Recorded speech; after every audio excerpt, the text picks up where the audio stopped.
According to Ali Raza's report from Chanian, the body of soldier Muhammad Hussein, who fought with terrorists in Waziristan, was brought to his native village Gunab.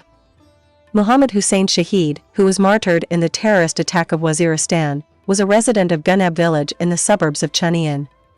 Soldier Muhammad Hussein was martyred while protecting the borders of the country. Martyr Muhammad Hussein was the only son of his parents. Shahid Muhammad Hussein has 2 sons and 2 daughters. In the local cemetery of his native village Gunab, the army troops offered a salute at 9 o'clock this morning, and the martyr's funeral prayer was performed with military.